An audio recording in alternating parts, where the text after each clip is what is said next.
안다는 이 말이 딱 어울리는 제 시댁에 대한 얘기를 들려드릴게요. 제 남편은 사형제 중 장남에 형제들과 나이 터울도 많습니다. 남편이 늘 제게 하는 말 중 하나가 바로 아버지의 그늘 아래서 살았다면 어땠을까 였어요. 시아버님은 남편이 중학생일 때 사고로 먼저 가셨고 그 이후 시어머니 그늘 아래서 사형제가 살았죠. 다만 시어머니는 그 시절 어머니를 떠올리면 상상가는 자식들을 위해 헌신하는 어머니의 모습과는 거리가 멀었습니다. 시어머니는 손가락을 빨고 있는 자식들을 두고도 본인의 삶이 더 우선이셨고 일을 하지도 않으셨어요. 간간히 시장에 나가 한두 번씩 일을 해서 번 돈으로 본인 치장하는 것에 다 쓰셨습니다. 집안 상황이 이렇다 보니 남편은 어린 나이였지만 동생들을 위해 안 해본 일이 없었어요. 형, 우리 너무 배고픈데 먹을 것 좀 없을까? 엄마는 오늘 늦게 들어온다고 하는데 도저히 배고파서 참을 수가 없어.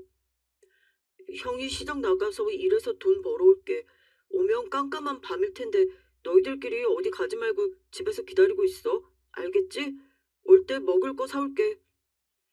남편은 시장에 나가 국밥을 쟁반으로 배달하기도 했고 불판 닦기에 남의 집 허드렛 일까지 돈만 벌 수 있다면 무슨 일이든 했대요. 남편이 해본 일 중 가장 어려웠던 일로 옛날 수세식 화장실, 흔히 말하는 똥간을 치우는 일도 했었죠. 고등학생이었기에 취업을 할 수도 없던 남편은 그날 불러주는 곳만 있으면 가서 돈을 벌어다 배고픈 동생들 반 먹이며 살았습니다. 남편은 어린 동생들이 늘 배고픔에 찌들어 제대로 뛰어놀지도 못하고 집에만 있는 게 너무 안쓰러웠다고 해요. 그래도 본인은 나이가 있기도 하고 일하러 나가면 이 집 저 집에서 밥 한 끼는 얻어먹을 수 있었지만 동생들은 아니었죠. 물론 시어머니께 남편이 뭐라고 하지 않는 것도 아니었습니다. 도대체 언제까지 그렇게 지내실 거예요? 집에 쌀도 없고 애들은 매일 배고프다고 울고 있는데 어머니는 화장품에 옷을 이렇게 살 게 아니잖아요. 저도 한다고 하는데 학생이라 돈 많이 못 벌고 어머니가 같이 해주셔야 하는 거 아니에요? 그깟 돈 몇 푼 좀 벌어왔다고 이웃에 부리니? 너희들 인생만 인생이야? 자식 새끼들 넷이나 연달아 낳느라 온갖 고생은 내가 다 했잖아. 네 아버지 무책임하게 너희만 놓고 가버렸는데 나는 뭐 내 인생 없어? 애미라고 자식들 위해 헌신하면서 내 인생을 다 받아쳐야 되니? 난 그렇게 살고 싶은 마음 없으니까 배고프면 니네들이 나가서 돈 벌어다 먹어. 너희가 이 집에서 살 수 있는 거에 감사한 줄 알고. 자식들 둔 어머니라고 하기엔 무척이나 책임감이 없던 시어머니였죠. 어머니가 이러시니 남편은 나서서 돈을 벌 수밖에 없었습니다. 고된 하루를 끝내고 집으로 돌아오는 길은 늘 생각했다고 해요. 성년이 되면 서울로 가서 꼭 성공할 거야. 내가 성공해서 동생들도 배불리 밥 먹일 수 있고 이렇게 살단 모두 죽을지도 몰라. 내가 성공해야 무조건. 남편이 살던 시골 동네에선 돈을 벌 수 있는 길이 별로 없었기에 무조건 서울로 가겠다 다짐을 했던 남편이었습니다. 남편이 20살 성년이 되었을 때 시어머니는 이렇게 말씀하셨어요.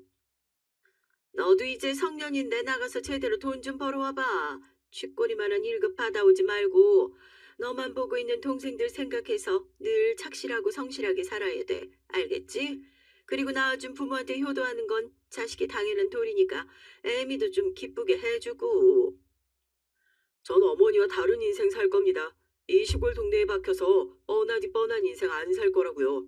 자식들 내팽개치고 본인 인생만 사는 어머니 곁에 떠나 서울로 갈게요. 앞으로 동생들 밥 먹일 돈은 보낼 테니까 그 돈 다른 곳에 쓰지 마시고 동생들한테 주세요. 만약 동생들한테 돈이 안 가는 걸 알면 돈 한 푼도 안 보낼 겁니다. 그동안 살 수 있던 이 집 한 자리 주셔서 아주 감사했습니다. 남편은 성년이 되자마자 바로 서울로 올라갈 채비를 했죠. 그런데 예상과 다르게 온 가족의 반발이 이어져 난감했다고 합니다. 아, 네가 서울로 가서 뭘 해먹고 살 수 있을 것 같은데 돈 한 푼 없이 그 먼 길을 무작정 가는 무식한 사람이 어딨어? 까불지 말고 여기서 밭일을 하든 배달일을 하든 일을 해서 돈 벌 생각을 해. 그래 형, 이건 어머니 말씀이 맞는 것 같아. 집 하나 구할 돈도 없으면서 그 큰 서울로 가서 어떻게 살려고 그래. 그리고 형이 서울로 가버리면 우린 어떻게 먹고 살아. 우리 집 가정은 형이잖아. 가족들에게 듣고 싶었던 말은 따로 있었던 남편입니다. 가서 성공하라든지 조심하라든지 그간 고생했었다라는 말을 듣고 싶었지만 오히려 남편의 꿈을 짓밟는 살벌한 말들만 오고 갔죠. 남편은 가만히 가족들의 말을 듣다 당장 입을 옷 몇 벌만 대충 챙겨 문을 박차고 집을 나왔어요. 도저히 그들 사이에서 맨정신에 더 버틸 수가 없어 도망치듯 나와 서울로 향했죠. 남편에게 그 당시 있던 돈은 16만 원으로 몇 년에 걸쳐 모은 유일한 돈이었습니다. 동생들 먹이고 입히고 하다 보니 남편에게 남은 돈은 거의 없었기에 16만 원도 정말 큰 돈을 모았다고 할 수 있었죠. 무작정 서울로 떠나온 남편은 갈 곳도 잘 곳도 없었습니다. 어두운 밤 도저히 묵을 곳이 없어 여인숙에 가서 하루를 보낼까 싶었지만 당장 한 푼이 아쉬운 상황이라 남편은 날밤을 새고 노숙을 했죠. 다음 날 날이 밝자마자 남편은 일할 수 있는 곳을 찾아 이곳저곳 돌아다녔어요. 남편은 살 곳도 없었기에 숙식이 제공되는 일터를 구했지만 일자리가 그렇게 많지도 않았죠. 전날부터 쫄쫄 굶고 온종일 돌아다녀서 배가 등가죽에 붙을 것 같아 국수 한 그릇을 먹었다고 합니다. 국수를 먹던 중 인부들이 잔뜩 들어와서 국수를 먹는 모습을 보다 뭐 아니면 도라는 심정으로 그들에게 다가갔죠. 저도 일하고 싶습니다. 어제 서울로 상경한 20살 청년이고 체력도 좋아요. 책임감도 있고 시켜만 주신다면 무슨 일이든 열심히 할 수 있습니다.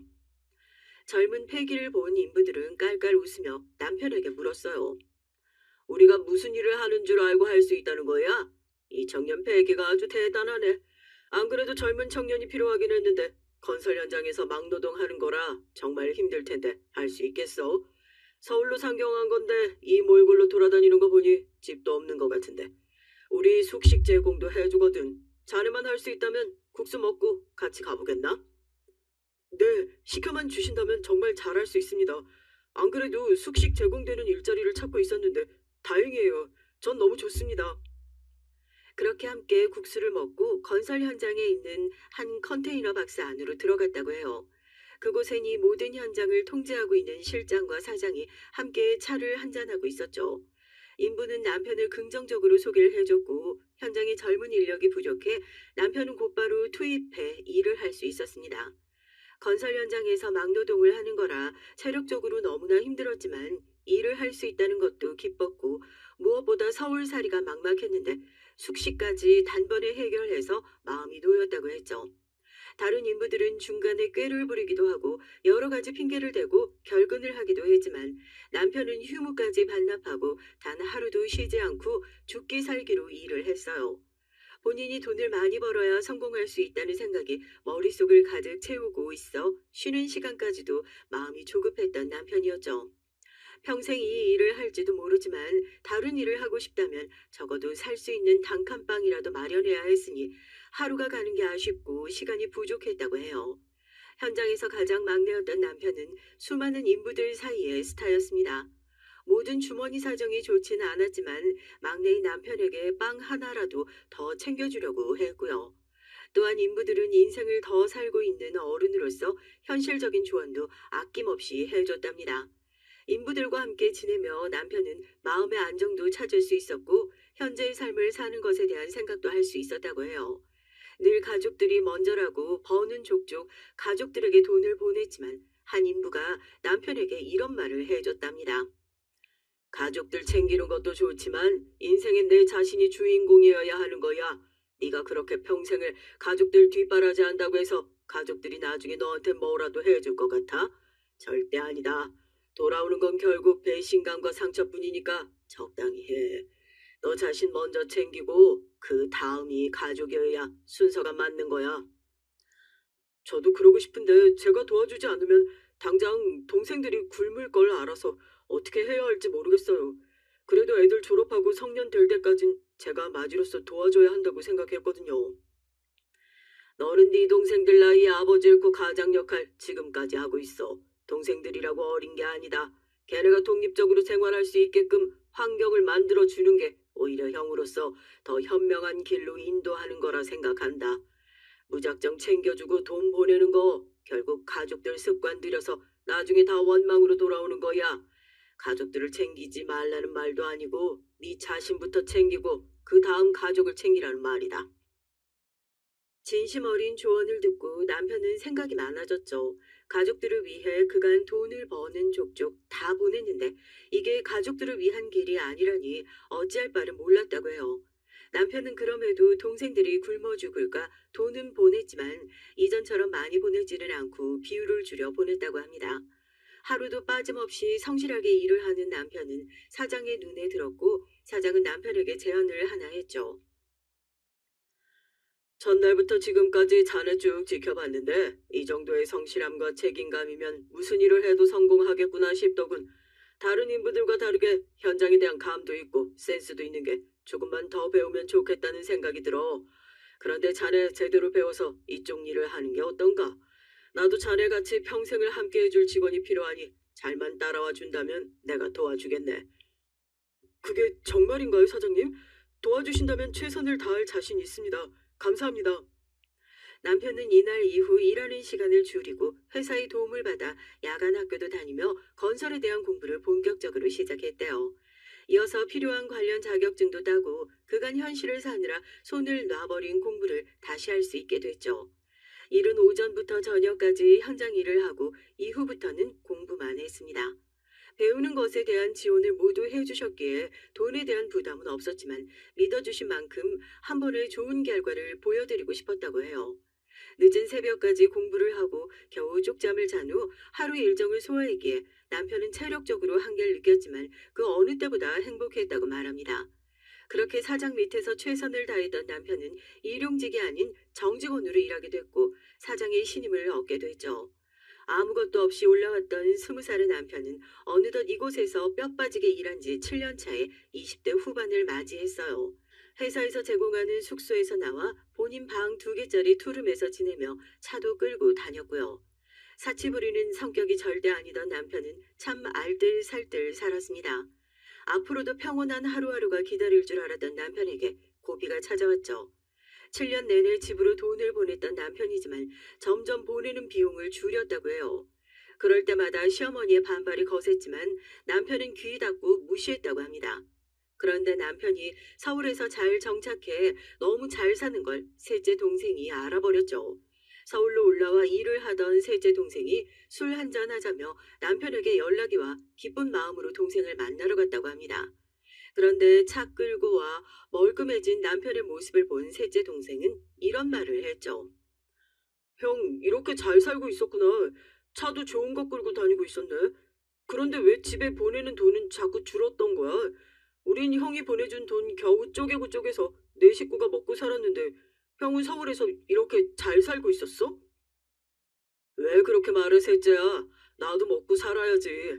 내가 버는 돈을 다 집으로 보낼 순 없잖아. 연고도 없는 서울 땅에서 나라도 자리를 잡아야 너희들 올라오면 뭐라도 해주지. 그리고 나 쓰겠다고 빼놓은 돈 그거 얼마 되지도 않아. 너희 다 성년인데 지금까지도 돈 보내고 있는 거 보면 모르겠어? 형은 우리 집 가장이잖아. 아버지 대신이면 우리가 모두 자리 잡을 때까지 도와줘야 하는 거 아니야? 난 형이 이렇게 잘 사는 줄도 모르고 어머니께 형도 힘들어서 그럴 거라고 형 편만 들어줬는데 참 배신감 느껴지네. 셋째야, 너 진짜 그러는 거 아니다. 내가 아버지 대신 가장이라는 이유로 고등학생 때부터 지금까지 10년 넘도록 가족들 먹고 살 돈은 충분히 보냈다고 생각하는데 아니야? 무작정 서울 오고 7년 동안 지금까지 얼마나 외롭고 고생하며 살았는데 배신감이라니. 오랜만에 셋째 동생과 술 한잔 하려던 남편의 따뜻한 마음은 오히려 형제의 난을 벌이게 됐죠. 셋째 동생은 곧장 시어머니께 이 모든 사실을 폭로했고 남편은 온 가족 사이에서 혼자만 잘 먹고 잘 사는 배신자로 낙인 찍혔습니다. 심지어 시어머니 남편을 향해 맹렬한 비난을 쏟았죠. 셋째한테 다 들었다. 너 서울에서 그렇게 잘 살고 있다며? 가족들 다 내팽개치고 너 혼자 배불리 잘 사니까 좋니? 누굴 닮아 그렇게 이기적인지 모르겠네. 네 애미의 동생들은 한 푼이 아쉬워서 밥 한 그릇도 배불리 못 먹고 사는데 넌 참 좋겠다. 어머니 무슨 말씀을 그렇게 하세요. 그리고 제가 잘 살면 뭐 얼마나 잘 산다고들 그럽니까? 내가 서울 와서 어떻게 사는지 밥은 먹는지 단 한 사람이라도 물어본 적 있어요? 전 뭐 가족들 돈 보내주는 기계예요? 뚝딱 하면 돈이 나오는 것도 아닌데 다들 정말 해도 해도 너무하네요. 남편은 이전에 조언을 해주던 인부의 말을 떠올렸죠. 정말 그분의 말처럼 남편은 배신자로 낙인 찍히고 그간 고생했던 모든 것들이 물거품이 되어버리고 말았습니다. 더 놀라운 건 이후의 가족들 행동이었어요. 이전까지만 해도 주는 돈에 어떻게든 살다 돈이 필요하면 조심스레 연락했지만 대놓고 뻔뻔하게 돈을 달라며 요구했다고 합니다. 돈 좀 보내주십시오, 형님. 아우가 배가 골겠네요, 골겠어. 형님은 돈도 많으시니 여유껏 보내주십시오. 집에도 좀 보내고. 비아냥거리는 동생들의 말투도 거슬렸지만 본인을 가족의 일원으로 생각하지 않는 것 같아 많이 속상해했다고 해요. 남편은 여태껏 본인을 위한 투자라곤 먹고 살아야 할 집과 출퇴근에 필요한 적당한 차량이었습니다. 이때까지도 본인을 위한 쇼핑이나 밥 한 끼 제대로 된 것을 사 먹지도 않았던 남편이었죠. 그런데 저런 가족들의 태도에 남편은 허무함을 느꼈고 20대 후반이 다 되도록 본인을 투자 한 번 하지 않았던 것에 서글펐다고 해요. 자신의 인생에 자신이 없는 인생을 살았던 남편은 이제 더는 가족들에게 휘둘리지 않겠노라 결심을 했죠. 제가 가족들에게 생색 내려고 지원을 했던 건 아니지만 이렇게 가족 취급도 못 받을 줄 몰랐네요. 긴 시간 헌신했던 제게 이기적이래 배신감 든다는 말까지 나올 줄 몰랐습니다. 앞으로는 각자 인생 사는 걸로 하자고요. 애들도 다 컸고 지들 앞가림 충분히 할 나이라고 생각해요. 어머니도 그간 제가 보낸 돈을 착실히 모으셨다면 노후 충분히 사실 거라고 봅니다. 앞으로는 저한테 돈 얘기 일절 하지 마세요. 단 한 푼도 안 보냅니다. 이런 버르장머리 없는 것 같으니라고 네 아버지가 하늘에서 보고 얼마나 속상하시겠어. 네가 가장인데 돈을 안 준다면 집안이 어떻게 굴러가겠니? 이 늙은 애미가 어디 나가서 막노동이라도 해서 돈 벌어다 살라는 소리냐? 누굴 닮아서 이렇게 이기적인지 모르겠네. 할 만큼 아니 그 이상으로 제 뼈를 갈아 가족들에게 다 해줬어요. 충분하다 못해 넘치게 해줬다고요. 늦었지만 이제 저도 제 인생 살 겁니다. 시어머니와 대판 싸운 남편에게 동생들은 미친 듯이 연락을 했죠. 그러나 남편은 동생들의 말을 듣지 않고 딱 할 말만 했습니다. 어머니께 말했듯 앞으로 일절 지원은 없어. 니들도 다 큰 성인이니 밥벌이 알아서 하고 니들 인생 스스로 만들어가며 살아. 그리고 나만 자식이 아니잖아. 너희도 자식된 도리로 어머니 잘 보살피고 모시면서 살아. 동생들 역시 반발이 거셌지만 남편은 귀 닫고 딱 무시를 해버렸어요. 남편이 이렇게 독하게 마음을 먹을 수 있었던 건 바로 사장님의 역할이 매우 컸습니다. 남편의 모든 사정을 알고 계셨던 사장님은 아버지를 대신해 해주셨죠. 아버지의 그늘이 늘 그리웠던 남편에게 사장님은 아버지 그 이상의 분이셨습니다. 너 정말 가족들한테 할 만큼 했다. 아버지가 하늘에서 보고 제발 그만하라고 네 인생 살라고 하실 거다. 네가 그렇게 희생하고 다 해줘도 가족들은 당연하다 여기지 절대 고마운 줄 모른다고. 사람이 얼마나 이기적인 동물인 줄 모르지. 해줄수록 더 기대하고 더 요구하는 게 사람이다. 가족들이 너에게도 독립할 수 있도록 아주 강하게 딱 끊어낼 필요가 있어. 그렇지 않고 휘둘리면 넌 평생 그렇게 살아야 할 거야. 너 장가도 가고 애도 낳고 네 가정 꾸리면 안 살 거니? 나중에 네 와이프 될 사람한테도 이 무거운 짐 같이 나누게 할 거야. 가족들 말처럼 제가 정말 이기적인가 싶었어요. 이제라도 제 인생 살고 싶은데 힘든 가족들을 모른 척하는 게 못할 짓인가 싶어서 망설였는데 사장님 말씀이 맞네요. 해줄수록 더 많은 걸 원하고 당연한 줄 안다는 그 말이 딱 맞습니다. 늘 사장님은 남편에게 인생의 선배로서 아버지로서 때로는 친구로서 조언을 해주셨고 남편이 올바른 길로만 갈 수 있도록 인도를 해주셨죠. 그렇게 가족들과 선을 딱 긋고 살게 된 남편은 마음 한편은 불편했지만 일한 만큼 돈도 더 많이 모을 수 있었고 사람처럼 살 수 있었다고 해요. 시끄러움도 잠시 시간이 흐르고 이제 자신을 돌보는 삶에 익숙해진 남편에게 사장님은 제안을 하셨답니다. 자네 이제 마음도 삶도 평탄해졌으니 장가 가야지 안 그런가? 내가 정말 아끼는 처자가 하나 있는데 소개해 줄 테니 커피 한 잔 해보게. 사장님께서 툭 던지신 말에 남편은 놀랐다고 해요. 남편도 좋은 사람을 만나 가정을 꾸리고 싶었지만 연애는 해보지도 않았고 내내 공부와 일만 하던 사람이라 이성을 어떻게 만나야 하는지 몰랐대요. 그런 남편에게 사장님께서 소개해준 사람은 바로 사장님의 딸이었고 바로 저였습니다. 제가 20대 중반부터 아버지께 늘 들었던 사람이 바로 남편이었어요. 정말 성실하고 멋진 청년이 있는데 제가 나이가 차도록 시집을 못 가면 이어줄 거라 하셨고요. 처음엔 흘려들었는데 내내 그 사람에 대한 얘기를 들으니 궁금하긴 했습니다. 그 시절 20대 후반이 되도록 여자가 시집을 못 갔다면 정말 늦은 편이라 부모님께서도 제 혼사에 관여를 많이 하셨거든요. 언젠가 성실하다는 청년을 만날 수 있겠다는 생각을 하고 있어서 그런지 자리를 만들어 주셨을 때 많이 놀라진 않았어요. 아버지께서 늘 그 청년을 본인의 아들이라고 표현을 하셨고 자식처럼 보살피고 함께하고 있다는 걸 알았기에 좋은 사람이라는 보장은 확실했죠. 그렇게 자리에 나가보니 외모까지 꽤나 훌륭한 청년이라 전 마음에 들었습니다. 반대로 남편은 제가 사장님 딸이라는 것을 알고 로봇 마냥 굳어서 어쩔 줄을 몰라 했죠. 뜨거운 커피를 찬물 마시듯 벌컥 들이켜 뱉지를 않나, 화장실을 다녀오겠다고 일어서다 테이블을 들썩이질 않나, 그야말로 고장난 청년이었습니다. 저도 연애를 딱 한 번 해본 상태라 쑥맥이었는데 남편은 첫 연애라 아무것도 몰랐어요. 제가 쳐다보면 볼이 발그레지며 고개를 푹 숙이고 희죽거렸고 제가 말을 걸면 한참을 더듬으며 겨우 대답을 했습니다. 전 아버지의 말씀처럼 남편이 참 따뜻하고 고든 사람이라는 게 느껴져서 좋아했어요.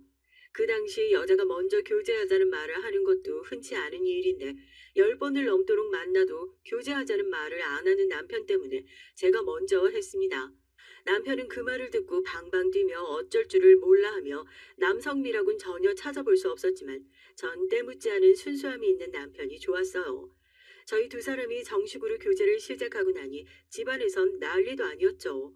부모님의 성화에 못 이겨 교제를 한 지 한 달 만에 집에 정식으로 초대해 함께 식사를 했습니다. 어머니 역시 아버지께 남편에 대해 익히 들어서 그런지 환대를 해주셨고요. 한참 식사를 하던 중 아버진 충격적인 발언을 하셨어요. 서로 마음도 통하고 나이도 있는데 더 끌지 말고 결혼해라. 너희들 살 집은 아버지가 구해줄 거니까 부담 갖지 말고 사돈 집에도 인사드리러 다녀오고 결혼 승낙 받아와라. 네? 아버지 저희 이제 한 달 만났는데 결혼은 너무 이르지 않을까요? 애초에 내가 너희들 이어줄 때 혼인 전제로 만난 건 아니었니? 내가 내 예비 사위가 어떤 성품을 지닌 사람인지 잘 알고 있고 너희 두 사람이 좋다는데 질질 끌 이유가 뭐가 있어? 부모 더 나이 들기 전에 얼른 혼인해서 잘 사는 모습 보여줘야지. 그게 자식들이 할 효도 아니겠니? 아버지의 말에 남편은 알겠다고 해버렸죠. 물론 저도 남편과 결혼할 생각으로 그 자리에 나간 것이라 마음에 걸리는 건 없었습니다. 다만 너무 짧은 기간이 아닌가 싶었는데 저희 부모님께서 서두르시니 정신없이 지나갔어요. 제가 시댁에 처음 인사를 드리러 갔을 때 시가족들은 팔짱을 끼고 절 위아래로 훑어보며 참 무례하게 대했습니다. 결혼한다고 애미 허락이라도 받으려고 온 거냐? 애미고 가족이고 없다고 너 혼자 잘 먹고 잘 살겠다더니 애미 허락은 왜 필요한데? 아 어차피 네 인생이고 네 혼인이니까 멋대로 할 거 아니냐? 어머니, 이 사람 앞에서 말 좀 가려 해주세요. 처음 인사하는 자리인데 꼭 그렇게 하셔야겠어요? 너는 그게 문제야. 자식이 어디 애미를 가르치려고 들어? 너는 말끝마다 나를 가르치려 드는 게 난 끔찍하게도 싫다. 반대를 해도 어차피 할 결혼 니들이 알아서 해. 시어머니와 시동생은 전부 절 노려보는 듯 따가운 시선을 보냈고 첫 인사에 밥도 한 끼 못하고 그대로 나와야 했어요. 물론 아무렇지도 않았습니다. 저와 저희 부모님 전부 남편의 가족이 어떤 줄 알고 있었고 오직 남편 하나 보고 하는 결혼이라 상관이 없었어요. 결혼을 준비하는 내내 뭐라도 더 해달라, 돈으로 줘라 등 무리한 요구는 이어졌지만 전 거절했습니다. 이런 제가 마음에 들지 않았던 시어머니는 제게 대놓고 그러셨어요. 너는 그 큰 회사 사장 딸씩이나 되면서 결혼하는데 어떻게 이 정도도 못한다고 그러니? 네 아버지가 버는 돈이 얼만 줄 뻔히 다 아는데 고작 돈 몇 천만 원 쥐어달라는 게 그리도 어렵냐? 여기는 이제 네 시댁인데 우리도 너희 수준에 맞게끔 멀끔한 집에서 살아야 하는 게 맞다. 집 사달라는 것도 아니고 좀 도와달라는 건데 그게 그렇게 어렵니? 네, 어머님, 어려워요. 저희 아버지께서 여유가 있으신 거지. 그 돈이 제 돈은 아닙니다. 어머님 지금 홀로 계시는데 마당 딸린 2층 대저택이 왜 필요한지 모르겠어요. 한두 푼도 아니고 무려 몇 천만 원이나 어머니 이사 시켜드리려 도와드릴 수 없고 저희 집에선 이 결혼에 이미 너무 많은 지원을 해주셔서 더욱 말씀드릴 수 없어요. 아주 끼리끼리 만났구나 만났어. 가족이 얼마나 중요한지 모르고 니들끼리 잘 먹고 잘 살겠다 이거구나. 그래, 네 시애미는 굶어 죽든 집이 무너져 죽든 니들끼리 어디 잘 살아봐라. 이렇게 시어머니께서 저를 잡들이 하실 때마다 남편은 제게 진심으로 미안해했어요. 그러나 그런 남편에게 전 말했습니다. 앞으로도 미안해하지 마. 평생을 이렇게 하실 분이라는 거 알고 한 결혼이니까 내가 감당할 수 있는 건 내가 감당할 테니까 걱정하지 마. 저희 부부는 시가족들과 적당히 거리를 두며 지냈어요. 가까이 할수록 요구사항이 너무 많아져 결국 다툼으로 끝나는 관계라 어쩔 수 없더라고요. 저희가 결혼한 후 시동생들도 모두 장가를 가게 됐는데 이때 저희에게 너무 많은 요구를 했습니다. 아, 너희가 손윗 사람이면 동생들 장가 가는데 뭐라도 해줘야지. 저쪽 여자집에서 우리 아들들 보고 뭐라고 하겠냐. 있으면서도 안 해주는 니들은 도대체 무슨 생각이야? 아, 첫째 너는 집안에 돈도 그렇게 많으면서 좀 얘기해서 시동생들한테 한 몫씩 챙겨주고 그래야지. 매번 내가 이렇게 말을 해야겠니? 어머님, 저희가 가족이기에 축이 충분히 할게요. 그 외엔 저희도 먹고 사느라 빠듯해서 여유가 없어 더 못합니다. 저희도 살아야죠. 그리고 도련님들, 저희 아버지 회사에 취업도 시켜드렸잖아요. 그 부탁만 해도 정말 어려운 부탁이었어요, 어머님. 시어머니는 제게 악하다는 표현까지 쓰시며 제 아버지께라도 돈을 받아 시동생들을 도와주려고 하셨지만 전 단호하게 거절했습니다. 축의금으로 충분히 도와줬다고 생각을 했고 남편도 더 하길 원치 않았어요. 더군다나 시동생들이 자리를 못 잡고 굶어 죽게 생겨 어쩔 수 없이 저희 아버지 회사에 취업도 시켜줬거든요. 낙하산으로 자리를 주긴 했지만 일도 못하고 내내 놀기 바쁜 두 사람이라 아버지께 정말 죄송했습니다. 이런 문제들이 겹치니 남편은 제게 너무 미안해했고 시어머니의 연락을 받지 말라고 했지만 연락처도 바꿔서 전화가 오는 시어머니의 연락을 피할 길이 없었죠. 물론 스트레스를 받기는 했지만 그렇게 큰 타격감은 없었어요. 남편은 아예 연을 끊고 지내자고도 했지만 그래도 가족인데 나 하나 참으면 된다는 마음으로 버텼죠. 저희가 시댁에 자주 가는 것도 아니고 명절과 시어머니 생신 때 딱 이렇게만 시간을 보냈고 명절에도 남편이 당일에 가서 밥 한 끼 먹고 바로 친정으로 가자고 하기에 힘들지 않았습니다. 이런 저희 모습을 당연히 좋게 보실 리 없다고 생각했지만 저희 부부가 할 수 있는 최선이었다고 생각해요. 명절에도 생신 때도 늘 용돈을 드렸고 공통적으로 양가 부모님께는 꼭 30만 원씩 고정적으로 드리기로 정해놨습니다. 다가오는 시어머니 생신 때 이상하게 유독 시댁에 가고 싶지 않았습니다. 가고 싶던 적은 없지만 그래도 며느리로서 도리라 생각하고 한 귀로 듣고 흘리며 시간을 보냈는데 이날은 정말 가기가 싫었어요. 그럼에도 가야 했기에 남편에게 내색하지 않고 시댁으로 향했습니다. 저희는 둘 다 일을 하고 있어서 늘 도착하면 제일 늦었고 이날은 가자마자 시어머니의 타박이 저희 부부를 맞이했어요. 너희가 무슨 주인공도 아니고 맨날 그렇게 마지막으로 오고 그러냐? 어차피 올 것 좀 미리 오면 덧나니? 니네들이 잘해야 얘네들도 보고 배울 거 아니야.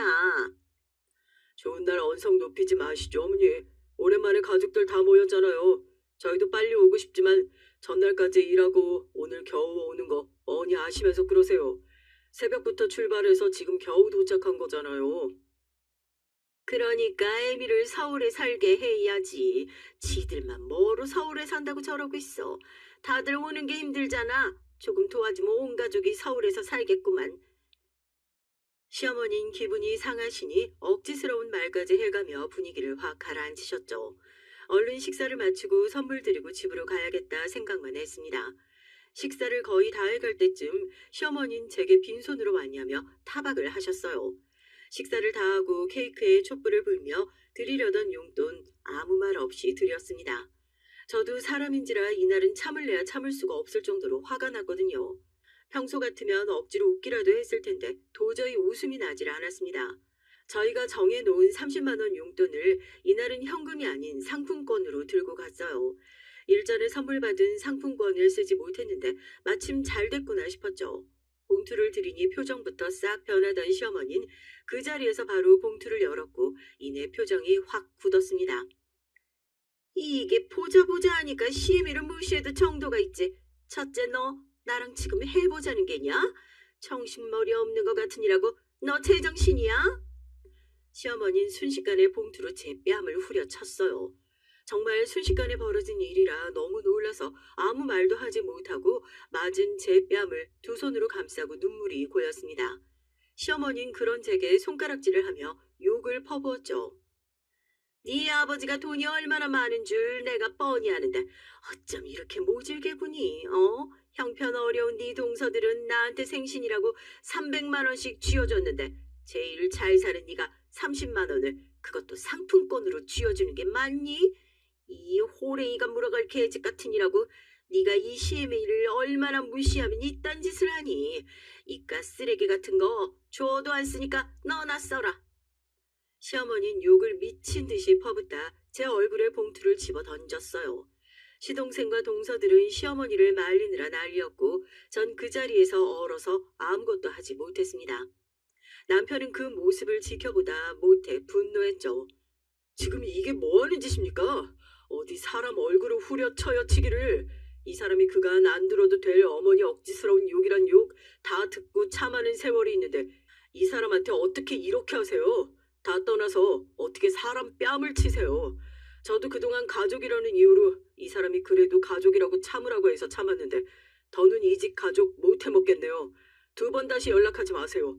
사과 그딴 거 받지도 않을 거니까 하지도 마시고 평생 그렇게 살다 가세요. 가셔도 연락하지 마시고요. 당신 일어나 나가게. 당신도 앞으로 저 사람들이랑 연락도 하지 마. 알겠어? 전 남편과 살며 이렇게 화난 모습을 처음 봤습니다. 이 사람도 이렇게 화낼 수 있는 사람이라는 걸 처음 알았죠. 제 손을 잡고 씩씩거리며 나온 남편은 나오자마자 저를 꽉 끌어안고 미안하다며 오열을 했습니다. 여보, 정말 미안해. 나 같은 거 만나서 평생 듣지 않아도 될 말들과 겪지 않았을 상황들까지 다 겪게 해서 정말 미안해. 내가 진짜 이렇게 못난 놈이라 너무 미안해. 나 진짜 이제 가족들 안 보고 살고 싶거든.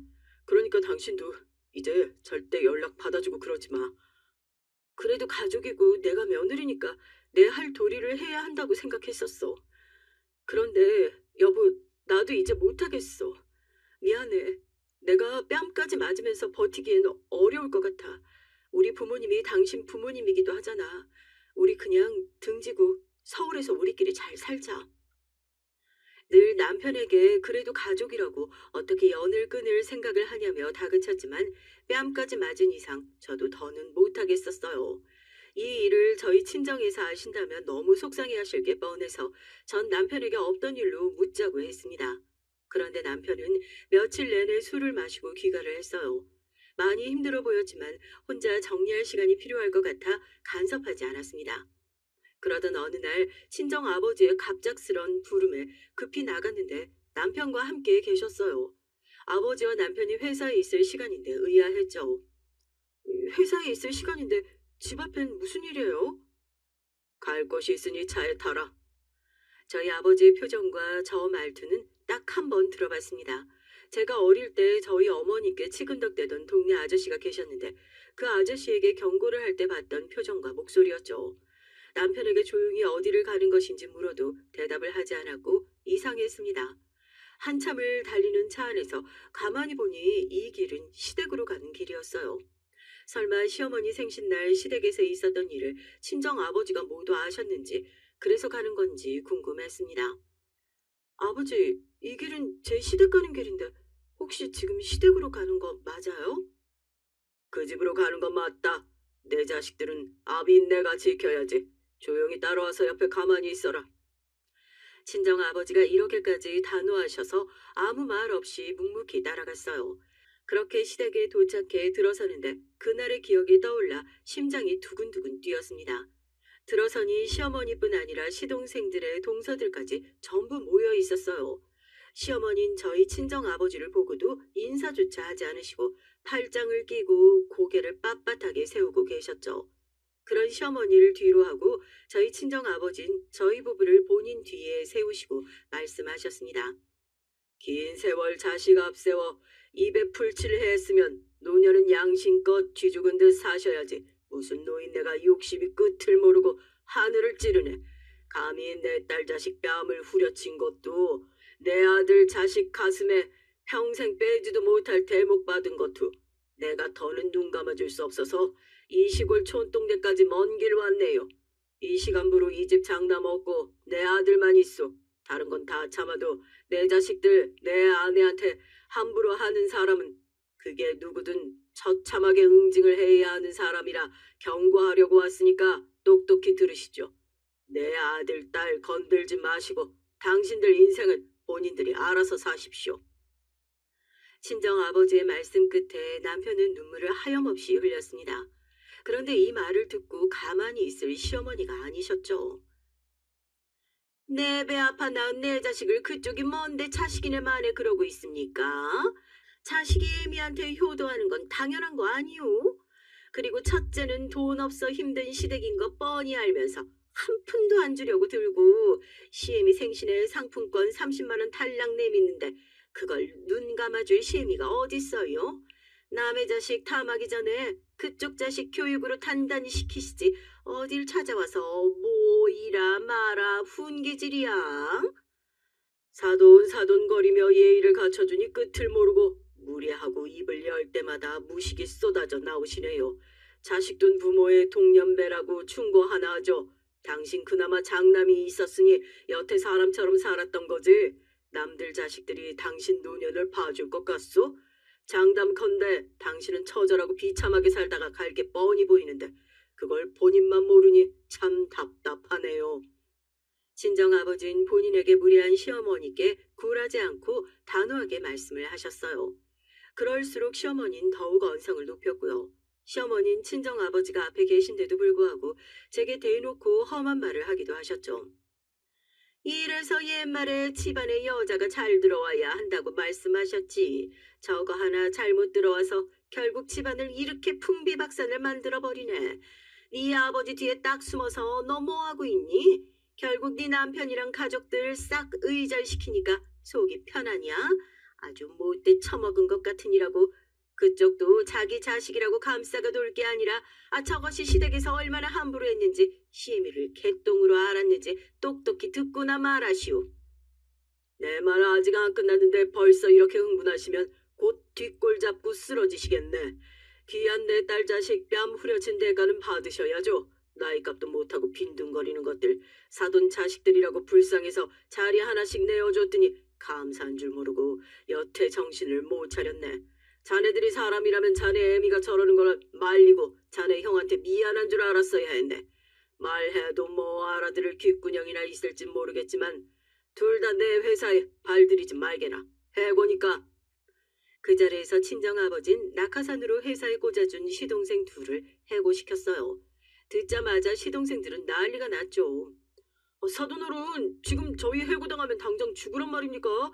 아시겠지만 사고 친 빚 감당해야 해서 월급만 애타게 기다리고 있는데 해고당하면 어디 가서 돈을 벌겠어요. 다 떠나서 전 잘못이 없지 않습니까? 참으로 가여운 내 아들이구나.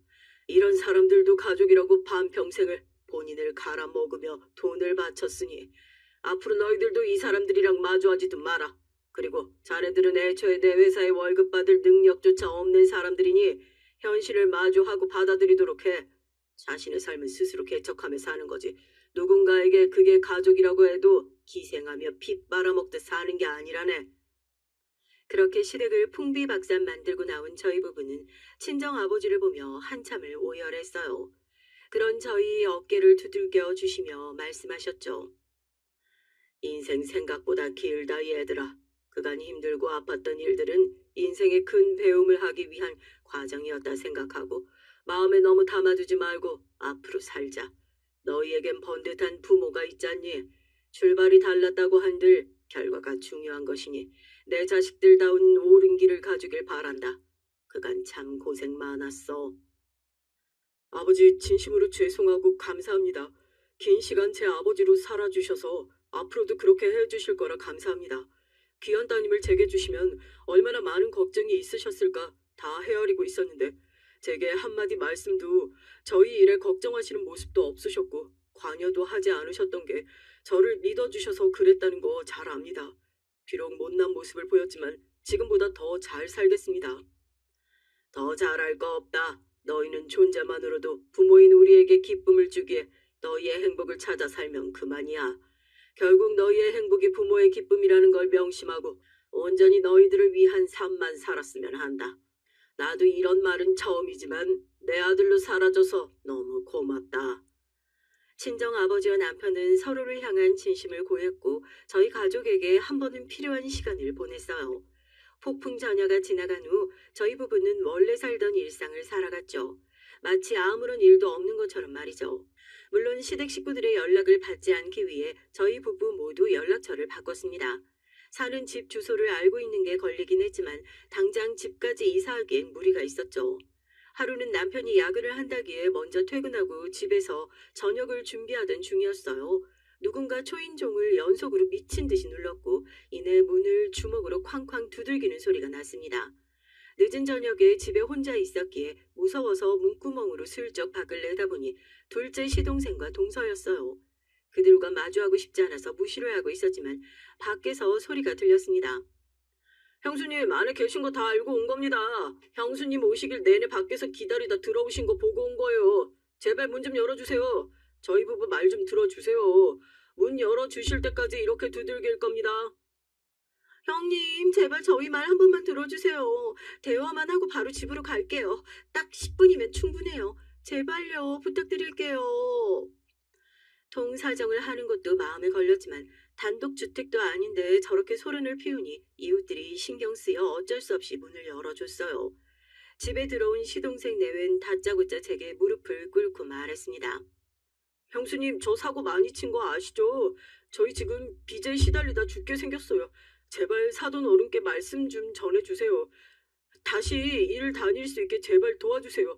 막말로 어머니랑 일이지 전 진짜 아무것도 안 했잖아요. 형님, 부탁 좀 드릴게요. 돈 빌려달라는 것도 아니고 이 사람 다니던 회사에 그대로 다닐 수만 있게 해달라는 건데 그렇게 어려운 거 아니잖아요. 어머님이 그러신 건데 왜 이 사람한테 불똥이 튀어요. 이거 정말 저희 죽으라는 거예요. 제발 도와주세요. 시동생 내외의 말을 듣다 보니 헛웃음이 나왔어요. 정말 끝까지 지독하게 이기적인 이 가족들의 말을 들어줄 수가 없었습니다. 내가 왜 그쪽들 형수고 형님인지 모르겠네. 앞으로는 이렇게 찾아오면 그냥 바로 경찰 부를 거야. 왜 해고당한지 모르는 것도 죄고 본인들 잘못을 아직도 모르는 그 무지함도 죄야. 무식한 두 사람에게 미주알 고주알 말하고 싶지 않으니까 경찰 불러서 끌려나가기 싫으면 내 집에서 당장 나가. 저들은 끝까지 바짓가랑이를 붙들며 애원했지만 전 매몰차게 쫓아냈습니다. 이어 다음 날엔 시어머니까지 찾아오셨고요. 퇴근하고 집에 들어가려는데 현관문 바로 앞에서 기다리고 계시니 대화를 안 할 수도 없었죠. 첫째야, 내가 진심으로 잘못했다. 어른으로서 내가 그렇게 했으면 안 됐는데 참 미안하다. 아범한테 들어서 알겠지만 애들 아버지 먼저 보내고 앞으로의 삶이 막막해서 내가 피하고 살았어. 그때는 손가락 빠는 자식들보다 앞으로의 내 인생이 불쌍해서 내내 정신 못 차리고 살았다. 그런 나 대신 아범이 너무 가정을 열심히 돌보기에 당연하게 의지하며 살았던 것 같아.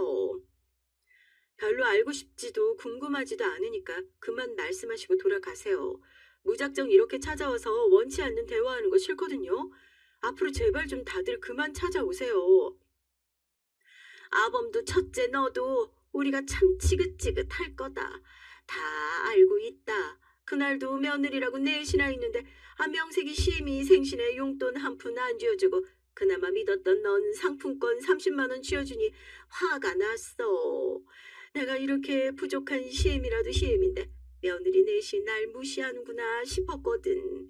저것들은 모자란 내 자식들이랑 살고 있으니 큰 소리도 못 치겠고 그나마 착한 네가 만만해서 화김에 화풀이 했다.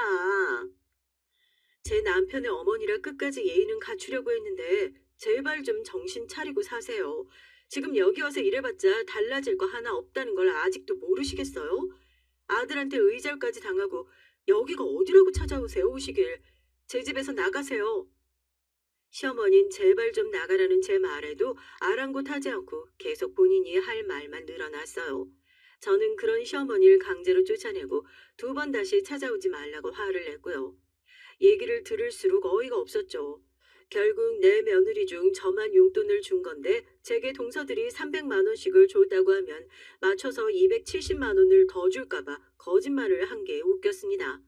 더군다나 없는 일을 있는 일처럼 꾸며 제 뺨까지 후려친 건 용서하고 싶지도 사과받고 싶지도 않았죠. 더는 시댁 식구들에 대한 어떠한 기억도 하고 싶지 않았어요. 이사를 당장 하기 어려웠지만 계속 번갈아가며 찾아와 괴롭히는 탓에 결국 친정집 바로 옆집으로 이사를 갔어요. 부촌이라 저희 부부가 감당하기에 다소 무리가 있었지만 친정 아버지께서 가족들 모여 살자며 이끌어 주셨죠. 친정집 바로 옆으로 이사를 가니 어머니가 해주시는 따뜻한 저녁 밥상을 매일같이 먹을 수 있어서 저희 부부는 참 좋았습니다. 또 부모님이 주시는 조건 없는 무한한 사랑을 온전히 받으며 보호 아래 살 수 있다는 것도 좋았어요. 남편은 친정 부모님이 사랑을 쏟아주시는 만큼 그보다 더 잘했습니다. 아버지 모시고 목욕탕도 가고 아들이 없어 늘 쓸쓸하셨던 아버지께 정말 든든한 아들이 되어줬죠. 이렇게 저희 가족이 하나 되어 가는 동안 시가족들은 끝도 없이 추락을 하고 있었습니다. 사고만 치던 시동생들은 결국 이혼을 당하고 빚쟁이에 쫓기는 신세로 살다 각각 흩어졌고요. 그렇게 자식들 모두가 놓아버린 시어머니는 여전히 동네에서 으름장만 놓는 무식한 노인네로 살고 있었어요. 동네엔 이미 자식들이 버리고 도망갔다는 소문이 바다했지만 시어머니만 인정하지 않았고 여전히 후회하는 모습 하나 없이 떵떵거리며 사는 척 했습니다. 실상은 전기도 끊기고 수도도 잠겨 집안에서 할 수 있는 게 아무것도 없는데 말이죠. 이런 걸로 마음이 아파 도와줄 거였으면 저희 부부는 의절을 선택하지도 않았을 겁니다. 가끔 소식 들을 때마다 마음이 편하진 않았지만 결국 이 모든 것이 그들의 업보라 생각해요. 그리해서 저희 부부는 아프고 고통받았던 시간만큼 앞으로도 서로 의지하며 잘 살아가려 해요. 긴 글 읽어주셔서 감사합니다. 안녕하세요. 저는 50대 여자입니다. 제 인생은 파란만장 그 자체예요. 작정하고 얘기하면 주말 연속극 못지 않습니다. 전 남들보다 비교적 풍요로운 집안의 외동딸로 자랐어요. 부모님께서 두 분 다 연구원으로 굉장히 엘리트셨거든요. 덕분에 저도 어릴 때부터 경제적으로 여유롭게 자랐고 교육도 많이 받았습니다. 전 고등학교 때까지 전교 1, 2등을 놓치지 않았어요. 그런데 아무리 가진 게 많고 재능이 많아도 사람을 보는 눈이나 판단력은 스스로 터득해야 하는 거더라고요. 전 다른 재능이 넘치는 대신에 사람을 보는 눈과 판단력이 많이 부족했습니다. 전 제가 원하던 서울대 법대에 합격했어요. 제 꿈은 어릴 때부터 판사가 되는 거였거든요. 법대에 합격하고 난 뒤 19년 동안 쉬지 않고 공부한 저에게 보상을 하나 해주고 싶었습니다. 부모님도 대학에 들어가면 지금까지 한 것보다 훨씬 더 힘들 테니 제가 원하는 거라면 뭐든 들어주시겠다고 했어요. 듣고 보니 대학에 들어가면 이제 꼼짝없이 공부만 해야 할 텐데 저도 뭔가 색다른 걸 도전하고 싶었습니다. 전 고민 끝에 배낭 여행을 가겠다고 했어요. 부모님은 당연히 아직 성인도 채 되지 않은 제가 홀로 여행을 간다고 하니 걱정이 이만저만이 아니셨죠. 뭐든지 하라고 했던 말은 취소라고까지 하면서 말리셨어요. 하지만 저도 완강했습니다. 이때가 아니면 갈 기회가 없을 것 같아 처음으로 부모님에게 반기를 들며 우겼어요. 결국은 제가 이겼고 전 입학식을 한 달 남겨두고 유럽으로 떠났습니다. 한 달 동안 갈 수 있는 곳은 다 다녔어요. 유럽 배낭 여행은 제 인생에 있어서 가장 기억에 남는 일입니다. 하루하루가 너무 행복했거든요. 그 어떤 것도 계획되어 있지 않고 아무도 날 모르는 세상에 혼자 덜렁 서 있다는 것이 생각보다 훨씬 더 흥분되고 즐거웠습니다. 배낭여행을 일주일 남긴 어느 날 마지막 여행지였던 영국에서 운명적인 만남이 있었어요. 요즘이야 유럽에 여행 다니는 한국 사람들이 많지만 30년 전만 해도 유럽의 아시아 여자 자체가 별로 없었어요. 한국인은 말할 것도 없고요. 여행하는 동안 한 번도 한국 사람을 만나지 못했었는데 영국 런던에 도착하자마자 너무 신기하게 한국인을 만났습니다. 공항에서 멀지 않은 도시의 한 식당이었는데 한국 음식도 아니고 술을 파는 술집이었어요. 날씨가 너무 추워서 술집인지도 모르고 아무 가게로 헐레벌떡 들어갔는데 술집이더라고요. 전 놀라서 곧장 나가려고 했는데 어디선가 노랫소리가 들렸습니다. 아주 감미로운 목소리였죠. 그 목소리에 끌려 전 그대로 자리에 앉고 말았습니다.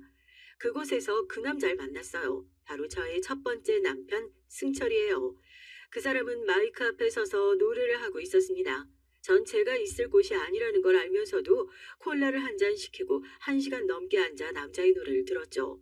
무슨 용기가 났는지 남자의 노래가 끝났을 때 전 다가가 어느 나라 사람이냐고 물었어요. 한국인이라는 말에 둘 다 서로 놀라서 그 자리에 앉아 2시간을 넘게 떠들었습니다.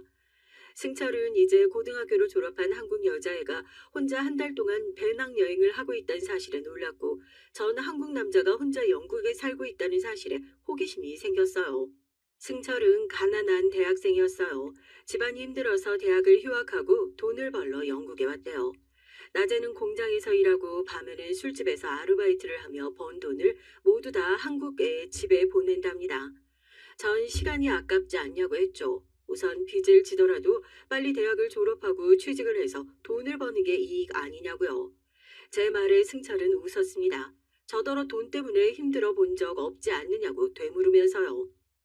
나 같은 지방 출신이 서울에서 대학을 다니려면 한 달에 얼마가 필요한 줄 알아? 등록금은 문제도 아니야. 한 달 생활비가 없어서 학교에 갈 수 없는 지경이라고. 더군다나 나한텐 아들 같은 동생이 있어. 승철의 말이 맞았어요. 제가 세상을 너무 몰랐습니다. 승철은 저와 너무도 다른 인생을 살았어요.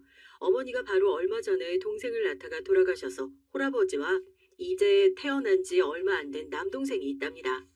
그 순간 알았죠. 승철은 고작 고등학교 졸업한 여자애가 어떻게 배낭여행을 혼자 왔냐고 대단하다고 했지만 아니었어요. 말이 배낭여행이지 사실 전 한 달 동안 부모님이 주신 돈으로 좋은 숙소, 좋은 비행기를 타며 여행을 다녔거든요. 매일매일 부모님과 하루 한 번 통화도 했고요. 순간 제가 지금까지 찍었던 사진들이 다 부끄럽게 느껴졌습니다. 혼자 호기롭게 여행하겠다고 나서긴 했지만 결국은 부모님의 도움이 없었다면 다 가질 수 없었던 거니까요. 그날 밤 이후 저와 승철은 말도 안 되게 가까워졌습니다. 일주일 동안 매일매일 만나 지금까지 서로가 어떻게 살아왔는지 얘기를 나눴고요. 어느새 일주일이 아니라 10년은 알고 지낸 사이처럼 친해졌습니다. 누구에게도 말하지 못했던 서로의 얘기까지 모두 다 나눴으니까요. 런던에서 일주일 동안 전 승철과 함께 있으면서 지금껏 해보지 못한 일탈을 누렸어요. 술을 배웠고 담배도 피웠고요. 물론 둘 다 저에게 맞진 않았지만 승철이 아니었다면 평생 해보지 않을 것들을 해본 거죠. 승철은 저에게 뭐든지 강요하지 않았습니다. 하지만 함께 있는 것만으로도 그가 하는 건 뭐든지 다 따라하고 싶었습니다. 평생 잊지 못할 만남인 만큼 헤어짐은 빨랐고요. 전 학교에 돌아가야 했으니까요. 헤어질 때도 너무 아쉬워서 서로를 붙잡았습니다. 승철은 학교 입학시까지 단 며칠이라도 더 있으라고 했고 전 승철에게 한국으로 가자고 했어요. 둘 다 이기적인 소리였죠. 그렇게 헤어진 저와 승철은 다시는 못 만날 줄 알았거든요. 그때야 핸드폰도 없던 시절이고 달랑 서로의 집 주소와 학교 이름만 알고 있었으니까요. 하지만 운명적인 만남이란 그렇게 쉽게 끝나지 않더라고요. 제가 학교를 한참 다니던 1학년 시절 어느 날 승철이가 학교를 찾아왔습니다. 제가 런던에서 봤던 모습 그대로 학교 교문 앞에 서 있더라고요. 승철은 저를 잊지 못하고 결국 한국으로 돌아왔어요. 제가 언제 나올지 몰라 3일 내내 같은 시간에 학교 앞에 와서 하루 종일 기다렸답니다. 그런 사람에게 어떻게 빠지지 않을 수가 있겠어요? 하지만 제 인생에 다시 없을 운명이라고 생각했던 저의 첫사랑을 저를 구렁텅이로 몰아갔습니다. 저의 첫 연애는 얼마 되지 않아 결혼으로 이어졌어요. 어떻게 그 젊은 나이에 결혼을 했느냐고요? 제가 임신을 하고 말았거든요. 그 일로 전 부모님과 등까지 졌습니다. 제가 승철과 만나고 있다는 사실을 부모님께 철저히 숨겼기 때문에 부모님은 제가 남자를 만나는지도 몰랐다가 임신을 했다고 하니 너무 놀라 쓰러질 뻔하셨죠. 처음엔 제 말을 믿지 않으셨어요. 제가 나쁜 놈을 만나 사기라도 당한 줄 아셨고요. 부모님은 저를 설득하셨습니다. 지금같이 중요한 시기에 임신이 웬 말이냐고요. 전 승철에게 정신이 빠져 올바른 판단을 내릴 수가 없었어요. 무조건 승철과 결혼해서 아이를 낳겠다고 했죠. 철이 없어도 너무 없었습니다. 지금까지 제가 뭘 하든 부모님이 다 알아서 해주셨으니 그 일도 당연히 알아서 해주실 줄 알았죠. 그런데 제가 잘못한 생각이었습니다. 부모님은 임신한 저도 저였지만 승철을 마음에 들어 하지 않으셨어요. 임신 사실을 알고 인사를 드리러 승철과 함께 집에 왔는데 부모님은 승철의 겉모습만 보고도 싫어하셨습니다. 머리를 염색해서 샛노란색에 옷에는 치렁치렁 이상한 것들을 달고 있었으니까요. 더군다나 대학교도 휴학 상태였고 아직 군대도 다녀오질 않았으니 도무지 봐줄 만한 게 하나도 없었어요. 자네는 직업도 없어 학교도 안 나와 더군다나 이제 군대도 가야 하는데 도대체 무슨 생각으로 내 딸을 달라는 건가? 아버님이 우선 식만 올리고 살 집만 좀 구해주시면 제가 어떻게 해서든 순영이랑 아이는 책임지고 살 수 있도록 하겠습니다. 승철은 아버지에게 대놓고 집을 구해달라고 했어요. 그러면 어떻게든 새 식구 살아보겠다고요. 하지만 그런 무책임한 말론 저희 부모님을 설득할 수 없었습니다. 지금 그게 말이 되는 소리야? 우리 순영이 서울대 법대생이야. 사법고시 준비해서 판사 될 애한테 집에서 자네 뒷바라지하라고 애 낳 키우란 소린가? 되지도 않는 소리 하지 말고 지금 당장 우리 집으로 들어오게. 어차피 배부르면 창피해서 학교도 못 다닌다는데 그 전에 휴학하고 집에서 사법고시나 준비하는 게 낫겠어. 어머니는 절대 제 공부를 그만두게 할 수 없다면서 승철에게 집에 들어와서 대릴 사위로 살라고 했습니다. 그리고 제가 아이를 낳으면 승철에게 아이를 키우라고요. 저는 그 방법도 나쁘지 않다고 생각했어요. 그래도 저희 부모님이 경제적으로 여유가 있으니 도와주실 수 있을 때 도움을 받으면서 아이를 키우면 훨씬 수월할 거라고 여겼고요. 제가 공부하면서 사법고시에 붙으면 되잖아요. 그럼 우리 세 식구 사는 데는 문제 없으니까요. 그런데 승철의 생각은 달랐습니다. 승철은 혼자가 아니니까요. 승철에게도 홀아버지와 어린 남동생이 있었어요. 지금도 대릴 사위라면 남자들이 학을 떼는데 그 시대엔 자기 부모 형제 다 버리고 처가에 들어가 산다는 건 있을 수 없었죠. 더군다나 사위한테 대놓고 집에서 애나 보라는 것도 말이 안 됐고요. 우리 집으로 내려가자. 어차피 당신 배도 불러오고 사시 준비하려면 서울이든 지방이든 상관없잖아. 우리 집에 가서 우리 아버지랑 내 동생이랑 다섯이서 살아보자. 내가 농사를 하든 막노동을 하든 어떻게 해서든 우리 식구 먹여 살릴게.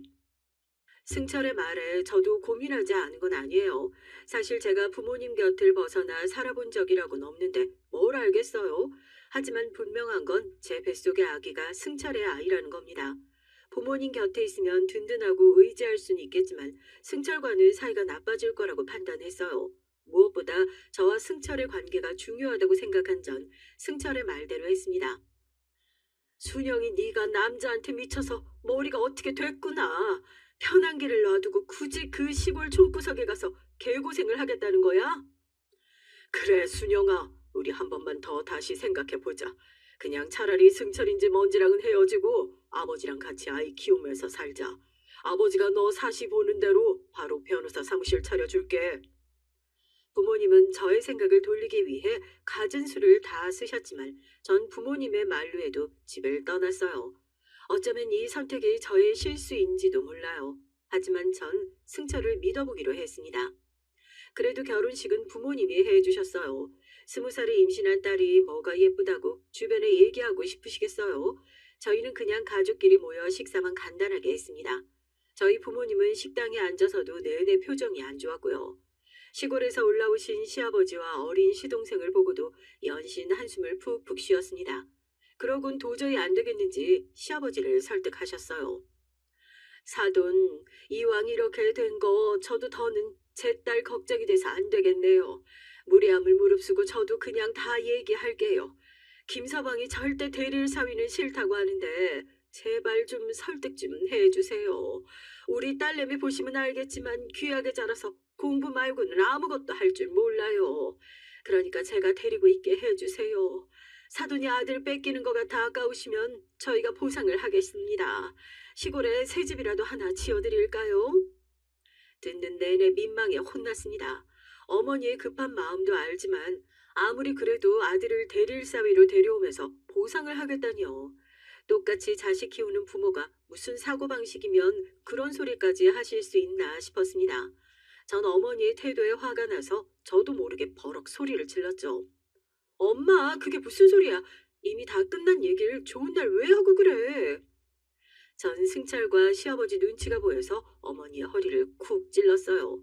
하지만 어머니는 말을 멈추지 않으셨습니다. 좋은 날은 무슨, 내가 언제 너더러 시집가라고 했어? 하루라도 빨리 시험을 합격해야 할 애가 시골 총구석에 박혀서 무슨 공부를 하겠다는 거야? 어머니는 이제 아예 시아버지와 승철이 보이지도 않는 건지 흥분해서 말을 쏟아내셨어요. 어린 시동생은 음식도 못 먹고 슬슬 눈치를 살피고 있었고요. 그때 승철 얼굴을 보니 화가 났는지 붉게 타오르고 있더군요. 이대로 두면 안 되겠다 싶어 제가 어머니에게 그만하시라고 할 참이었습니다. 그런데 그때였어요. 시아버지께서 인자한 얼굴로 웃어 보이셨습니다. 사돈, 똑똑한 딸 자식이 다리가 묶였으니 얼마나 속상하시겠어요. 저도 그 마음 잘 압니다. 그래도 이왕 우리 집으로 가기로 한 거 제가 책임지고 우리 며느리 잘 살피고 공부도 할 수 있게 할 테니까 너무 걱정하지 마십시오. 사돈, 너무 태평하신 거 아닙니까? 사돈이 우리 딸을 돌보긴 뭘 돌봐요. 사돈 둘째 아들이 이제 고작 돌지났는데 이러다가 우리 딸이 사돈 둘째 아들까지 키우느라 고생하는 거 아닌지 모르겠습니다만 사돈이 무슨 걱정하실 줄 압니다. 하지만 제 아들들은 제가 알아서 키울 수 있어요. 우리 며느리도 제가 잘 돌볼 수 있으니 걱정 마세요. 저희 부모님은 시아버지를 만나고 나서 더 불안해하셨습니다. 쥐뿔도 없으면서 입만 살아서 꿈 같은 소리를 한다고요. 반면 전 그날 시아버지를 뵌 게 처음이었는데 마치 그전에도 뵌 적이 있는 것처럼 마음이 편했어요. 승철이 나이에 비해 항상 진득하고 차분한 게 누굴 닮았나 했더니 시아버지를 닮았더라고요. 전 계획대로 승철을 따라 시골로 내려왔습니다. 사실 정말 솔직하게 말하자면 시골에 내려온 첫날 전 후회했어요. 어머니 말대로 새로 집을 지어달라고 할 걸 그랬습니다. 승철이 고등학교 때까지 살았다는 시아버지의 집은 정말 집이라고 하기엔 말도 안 됐어요. 얼마나 낡았는지 집안은 곰팡이가 가득하고 지붕은 다 무너져가고 있더라고요. 시골에 내려오자마자 승철은 아이 키울 돈을 벌어오겠다며 배를 타고 바다로 나갔습니다. 사실 그때가 전 제일 힘들었어요. 승철에게 배는 위험하다고 나가지 말라고 했는데도 승철은 고집을 피웠습니다. 눈 딱 감고 1년만 배 타고 돌아오면 2, 3년 생활비는 거뜬히 벌 수 있다고요. 제 입장엔 우울할 수밖에 없는 게 승철과 살고 싶어서 이 시골까지 내려온 건데 결국은 승철이 떠나고 저만 남게 됐으니 마음이 좋지 않았죠. 승철이 바다로 떠나고 몇 개월은 매일 밤 눈물로 지새웠습니다. 제가 우겨서 이 시골까지 온 것이니 서울에 계신 부모님께도 연락을 할 수 없었어요. 오로지 시아버지와 어린 시동생과 의지하며 살아야 했죠. 그런데 제가 잘못 생각해도 한참을 잘못 생각했습니다. 이래서 어른들 말이 부모 말을 들어야 한다고 하나 봐요. 저희 부모님 앞에서는 당신의 아들들도 며느리인 저까지 알아서 돌보겠다고 하신 시아버지께서 전혀 아무 생각이 없어 보였어요. 지금까지 도대체 어린 시동생을 어떻게 키우신 건지 새벽이면 본인은 일하러 나가버리셨어요. 어린 시동생과 저만 집에 놔두고요. 전 설거지 한번 해본 적 없이 시집을 와서 할 줄 아는 거라고는 없었습니다. 그런 제가 지금 당장 돌 지난 아이를 어떻게 키우겠어요. 저는 며칠 어린 시동생을 돌보다가 그만 탈이 나서 몸살이 났습니다. 전 시아버지가 일터에서 돌아오자마자 말씀드렸어요. 도저히 시동생이랑 둘이 못 있겠다고요.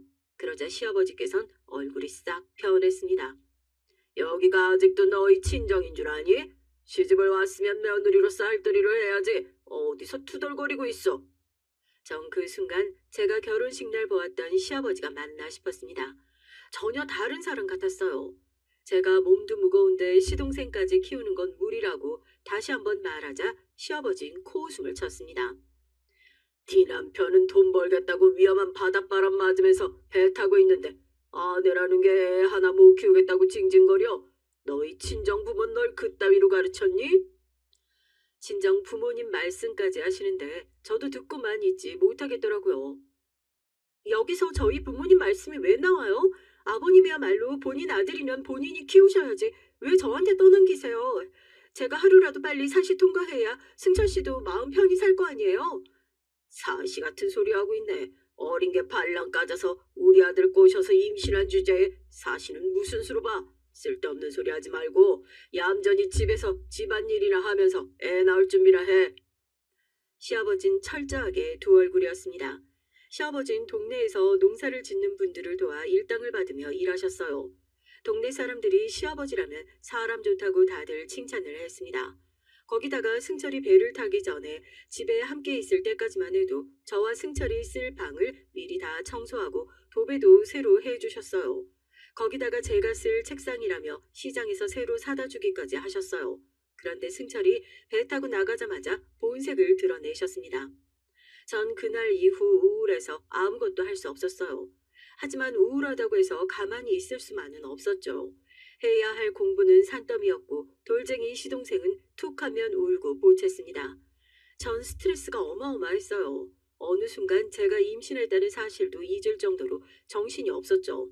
밤새 시동생을 돌보고 낮에는 시동생이 잠들 때마다 틈틈이 공부를 했고요. 어떨 땐 시동생이 자지 않아 등에 업고 서서 공부를 했습니다. 저에겐 이 방법밖에 없었거든요. 부모님께 연락하고 싶어도 집엔 전화기도 없었고 전화를 하려고 시내까지 나가려면 버스를 타고 1시간은 나가야 했어요. 더군다나 가장 중요한 건 시아버지가 저에게 돈을 일절 주지 않았다는 겁니다. 시아버지가 일해서 번 돈으로 장을 받아주면 그걸로 생활해야 했어요. 정말 감옥이 따로 없었습니다. 전 무조건 그의 시험에 합격해서 이 집을 떠날 생각만 하고 있었죠. 그런데 그때 말도 안 되는 일이 벌어졌습니다. 제 인생에서 가장 끔찍한 날이에요. 아이를 잃었어요. 아침부터 배가 너무 아파서 일어나질 못할 정도였는데 집에는 아무도 없었습니다. 어린 시동생과 저뿐이었죠. 제가 눈물을 흘리며 일어나지 못하니까 어린 시동생은 제 얼굴을 연신 쓰다듬었어요. 그 모습을 보는데 더 눈물이 나더군요. 지난 몇 개월 동안 그래도 둘이 붙어 있었다고 절 알아주는구나 싶어서요. 그런데 그날 전 결국 유산을 했습니다. 시아버지가 일터에서 돌아왔을 때 전 하혈을 하며 쓰러져 있었고 어린 시동생은 펑펑 울고 있었답니다. 병원도 제대로 없는 동네에서 급하게 수술을 받고 입원을 했어요.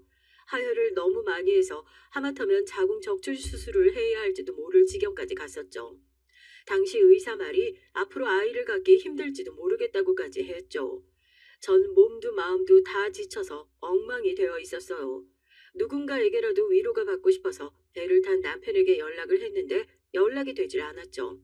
바다 상황이 좋지 않으면 배 안에서 통화가 아예 안 되고 남편이 육지에나 도착해야 전화를 하니 얘기할 곳이 없었습니다. 그런 와중에 더 힘들었던 건 시아버지의 구박이었어요. 시아버진 아이를 잃은 게 제 잘못이라네요. 그러게 벌어다 주는 돈 가지고 집에서 얌전히 나 있으라니까 주제에 공부한다고 나대더니면 결국은 사고를 치네 쳐. 의사 말이 이제 몸도 망가져서 애도 못 낳을 수도 있다던데 네가 아주 우리 집안 대를 끊어놓는구나. 그전 같으면 저도 똑같이 소리 지르며 바락바락 대들었겠지만 그땐 그럴 힘도 없었습니다. 시아버지를 상대하고 싶지 않았어요. 너무 힘들고 지쳐서인지 친정 부모님 생각이 절로 났습니다.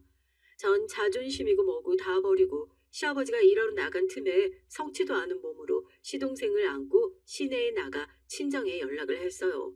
제가 아이를 유산해서 몸이 많이 상했다고요. 거기다가 시아버지가 너무 못되게 굴어서 같이 못 살겠다고 얘기를 했습니다. 그러게 내가 서울에 있으라고 했잖아. 안 그래도 몸도 약한 애가 유산까지 했으니 얼마나 아플 거야. 기다려. 엄마가 당장 데리러 갈 테니까. 진작에 어머니에게 연락을 드렸어야 했어요. 저 딴에는 남편이 돌아올 때까지 어떻게든 혼자 힘으로 해결하려고 했는데 변수가 생겼으니 생각을 바꿔야겠다 싶었죠. 남편이 돌아올 때까지 우선 친정에 가 있자 싶었습니다. 그런데 세상 일이라는 게 참 마음대로 되질 않았어요. 아무래도 저와 시아버지는 악연인지 모르겠습니다. 서로가 서로에게 도움이 되지 않는 존재 말이에요. 다음날 친정 부모님이 저를 데리러 내려왔습니다. 전 시아버지가 주무실 때 미리 짐을 싸서 숨겨두었고요. 그리고 일터에 나가길 기다렸죠. 그런데 문제가 하나 있었습니다. 바로 어린 시동생이었어요. 시아버지가 안 계실 때 집을 나가려고 해도 이제 말도 제법 하고 여기저기 뛰어다니기까지 하는 시동생을 혼자 두고 저만 서울에 올라갈 수는 없었어요. 결국은 시아버지가 일터에 나가기 전에 제가 말씀을 드렸습니다. 아버님, 오늘은 승민이 도련님 데리고 가세요. 저 이따가 친정 부모님 오시면 따라서 올라갈 거예요. 미리 언질도 없이 제가 친정에 올라간다고 하자 시아버지는 노발대발 난리를 치셨습니다. 너 지금 그걸 말이라고 하냐?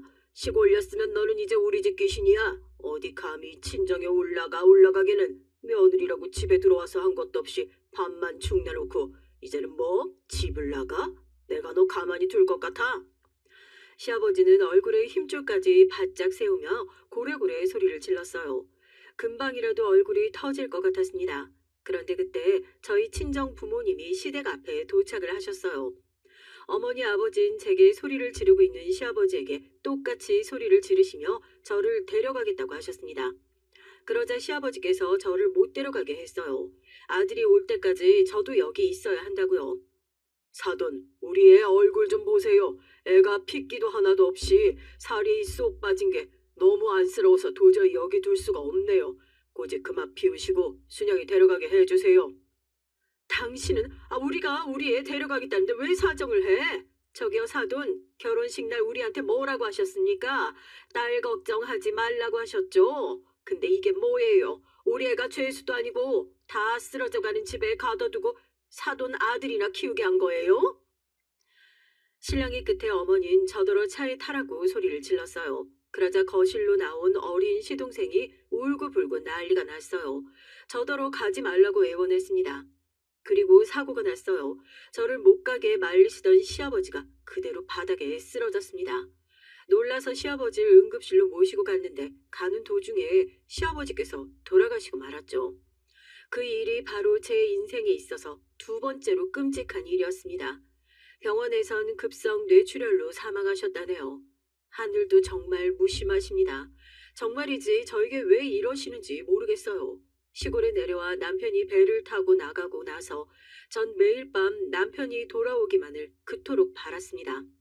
그런데도 시간은 더디게만 흘렀죠. 그런데 남편이 돌아왔는데도 하나도 기쁘지 않았어요. 남편은 아이의 유산 소식과 시아버지의 죽음을 동시에 접하고 놀라 들어왔으니까요.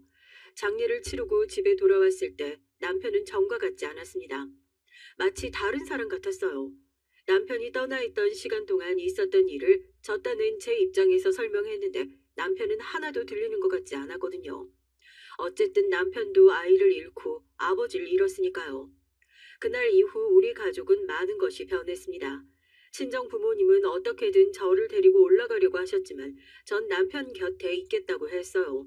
이미 벌어진 일이고 누구의 잘못이라고 할 수도 없는 일이었지만 저와 남편은 부부니까 함께 있어야 한다고 여겼거든요. 그런데 시간이 지나도 남편은 전으로 돌아오지 않았습니다. 오히려 남편은 일도 안 하고 밖으로만 돌았죠. 하다 남편이 배를 타고 벌어온 돈까지 다 떨어지게 생겨 전 남편에게 어떻게 할 거냐고 물었어요. 그럴 때마다 남편은 대꾸도 하지 않았고요. 제 얼굴을 쳐다보지도 않았습니다. 전 답답한 마음을 애써 감추며 남편 마음이 돌아오길 바랐어요. 전 할 수 있는 일이 없었으니까요. 그동안 사법고시를 2번이나 떨어졌지만 계속 끈을 놓지 않고 공부하며 시동생을 살뜰히 키웠습니다. 노력하는 제 모습을 보면 남편이 돌아올까 싶어서 더 열심히 했죠. 그런데 남편은 매일 아침이면 시내에 나가서 집에 돌아올 생각을 안 했어요. 전 남편이 매일 어디를 가는 건가 이상해서 뒤를 밟았습니다. 그런데 잠깐 볼 일이 있다며 나간 사람이 이상한 건물 지하로 들어가더라고요. 간판에는 록카페라고 적혀 있었고요. 전 설마 노래를 부르러 다니는 건가 보다 싶었죠. 그런데 록카페라고 적힌 그곳은 막상 들어가 보니 콜라텍이었습니다. 아줌마 아저씨가 음료 시키고 춤추며 노는 곳이요. 그런데 잠시 뒤 제 눈앞에 말도 안 되는 그림이 펼쳐졌어요. 남편이 웬 여자랑 딱 붙어서 밖으로 나가길래 쫓아갔더니 글쎄 계단 밑에서 끌어안고 뽀뽀하고 아주 난리가 났더군요. 남편이 배를 타고 떠나 있던 1년 동안 전 별의별 소리를 다 들었어요. 다들 부부가 결혼하자마자 떨어져 있으면 안 된다고들 했죠. 젊은 남자가 배 타고 외국 여기저기 다니다 보면 분명 딴짓 한다고요. 하지만 전 남편을 믿었습니다. 바보처럼 저희의 사랑을 믿은 거죠. 그런데 모두 다 제 착각이었어요. 이미 남편은 제가 알던 승철이 아니었습니다. 그날 밤 전 집에 돌아와 시동생을 꽉 껴안고 울었어요. 전 앞으로 어떻게 살아야 하나 싶었죠. 전 아무래도 남편과 단판을 지어야 할 것 같아 그날 저녁 남편에게 물었습니다. 사실 낮에 당신이 콜라텍에 들어가는 모습 봤어. 당신이 나한테 어떻게 이럴 수가 있어? 전 차분하게 얘기하려고 했지만 도저히 감정이 가라앉지 않아 울컥하고 말았습니다. 하지만 제 말에도 남편은 대답이 없었어요. 피곤하다는 듯 인상만 쓰고 있었죠. 전 화가 나서 소리를 질렀습니다. 어떻게 나를 두고 그러냐고요. 그러자 남편이 날카로운 눈으로 절 쏘아봤습니다. 너야말로 내가 없는 동안 어떻게 했길래 이런 사달을 만들어? 애까지 유산하는 것도 모자라서 아버지까지 죽여? 네가 그러고도 내 앞에서 당당할 수 있어? 순간 전 가슴에 비수가 꽂히는 것 같았어요. 남편은 지금까지 그렇게 생각하고 있었던 거예요. 아이를 잃은 것도 시아버지가 돌아가신 것도 다 제 잘못이라고 생각한 거죠. 그날 남편과 소리를 지르며 몇 시간을 싸웠지만 아무것도 해결되지 않았습니다. 오히려 서로에게 심한 말만 퍼붓느라 감정만 더 상했죠. 전 그제야 깨달았습니다. 저와 남편은 이미 끝난 관계라는 걸요. 저는 마음을 다잡고 서울로 올라가기로 정했어요. 남편도 그걸 원하는 것 같았고요. 그런데 인생이란 정말 한치 앞을 모르겠습니다. 사람이 바닥을 보이는 건 정말 한순간이더군요. 남편이 말도 없이 떠나버렸어요. 심하게 다툰 다음날 언제 나갔는지 집에 없길래 또 콜라텍이나 갔나 보다 했는데 그날 밤이 될 때까지 돌아오지 않더군요. 그 다음 날도 남편은 돌아오지 않았습니다. 그제야 이상함을 눈치챈 제가 남편의 소식을 수소문했어요. 전 남편이 말도 없이 또 배를 탔나 싶어 함께 배를 타는 동료에게 연락을 했는데 아니랍니다. 전 순간 머리에 스치듯 떠오르는 것이 있어서 시동생을 데리고 시내로 나갔죠. 그리고 남편이 들어가는 걸 봤던 콜라텍에 갔습니다. 보이는 사람마다 남편을 아는지 물었어요. 그런데 잠시 뒤 전 말도 안 되는 소리를 듣고 말았습니다. 남편이 그때 콜라텍에서 봤던 여자와 둘이 야반도주를 했다네요. 알고 보니 그 여자 남편이 콜라텍에 있는 시장 상가 주인인데 그 상가를 멋대로 팔아먹고 그 돈을 가지고 둘이 도망을 갔대요. 동네에는 젊은 남자가 아줌마 꼬셔서 도망가다고 온 천지에 소문이 다 나 있었고요. 전 정말이지 상상도 못했습니다. 승철, 그 인간이 이런 인간일 줄은 정말 꿈에도 몰랐어요. 정말 쓰레기 같은 게 아무리 그래도 어떻게 자기 동생을 버리고 가냔 말입니다. 정말 인생이라는 건 코미디인지도 모르겠어요. 최악의 바닥을 찍은 와중에 저에게도 당근 하나는 주시더군요. 연락이 한 통 왔습니다. 제가 사법고시에 드디어 붙었다고요. 그랬습니다. 세 번째 도전 만에 제가 사법고시에 붙었어요. 남편이 불륜을 저지르고 딴 여자와 야반도주를 한 상황에서 말이죠. 저에겐 바닥에 주저앉아 좌절할 시간이 없었습니다. 지금 당장 이곳을 정리하고 서울에 올라가 사법연수원에 들어가야 하니까요. 여전히 문제인 시동생이었습니다. 지금 당장 이 어린 것을 어떻게 해야 할지 제가 결정해야 했으니까요. 전 시동생을 데리고 무작정 서울로 올라왔어요. 어쩌겠어요. 제가 아이를 잃고 제 아들처럼 몇 년을 키웠으니 제 자식이나 다름없었죠. 남편이 죽었는지 살았는지도 모르는 상황에서 지금 당장 이혼할 수도 없는 노릇이니 전 제가 시동생을 걷어 키우기로 했습니다. 전 서울로 올라와 급한 대로 친정 부모님 댁에 갔죠. 제 상황을 다 들으신 친정 부모님은 펑펑 눈물을 쏟으시며 절 안아주셨습니다. 전 친정에 가기 전에 여러 가지 생각을 했어요. 당연히 절 내쫓으셔도 할 말 없겠다 싶었는데 아무 말도 없이 꼭 안아주시니 그것만으로도 위안이 되더군요. 그날 이후 저의 인생은 또 180도 달라졌습니다. 사실 제가 아무것도 모르는 20살의 남편을 만나 결혼하기는 했지만 사법고시에 붙고 서울에 올라왔을 당시 그때 나이가 고작 25살이었어요. 나름 산전수전 공중전까지 다 겪을 대로 겪었지만 전 아직 한창 예쁠 꽃다운 나이였습니다. 하지만 이미 인생의 쓴맛을 제대로 겪었기 때문에 하루도 쉬지 않고 열심히 살았어요. 사실 부모님의 도움이 없었다면 저 혼자서는 절대 해내지 못했을 겁니다. 제가 연수원에 있는 동안 부모님께서 시동생을 살뜰히 키워주셨거든요. 전 곧바로 변호사 사무실을 개업해서 변호사로 일을 했어요. 제가 나이만 어리지 사실 이미 수많은 경험을 한 덕분에 전 이혼 전문 변호사로 꽤 이름을 좀 날렸습니다. 특히나 바람난 남편에게 조금이라도 더 위자료를 뜯어내주는 변호사로 유명했죠. 그렇게 정신없이 살다 보니 어느새 20년이 흘렀어요. 20년 동안 남편에게선 연락이 아예 없었고요. 나쁜 새끼도 그런 나쁜 새끼가 없었죠. 전 아예 남편을 잊고 살았습니다. 시동생도 부쩍 자라 성인이 됐고요. 시동생도 어린 나이에 많은 일을 겪어서인지 나이에 비해 항상 성숙했어요. 제가 키운 덕에 머리도 좋아서 시동생도 저를 따라 법대를 갔고요. 로스쿨에서 착실히 공부를 했습니다. 시동생은 사실 왜 제가 본인을 키우게 됐는지 정확하게 알지는 못해요. 사실 어른인 저도 지금 생각하면 어떻게 감당하고 살았나 싶은데 어린 시동생이 그 사실을 다 알게 되면 감당할 수 있을까 싶었죠. 시동생은 말이 없고 참 묵묵해요.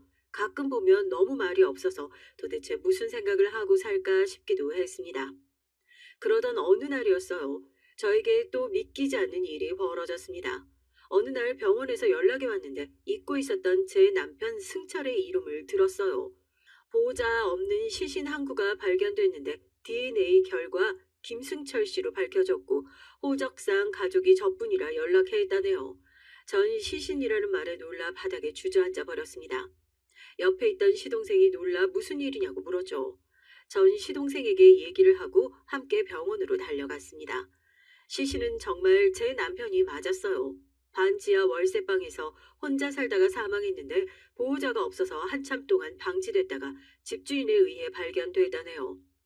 제가 생각이 짧았습니다. 시동생을 데리고 가는 게 아니었어요.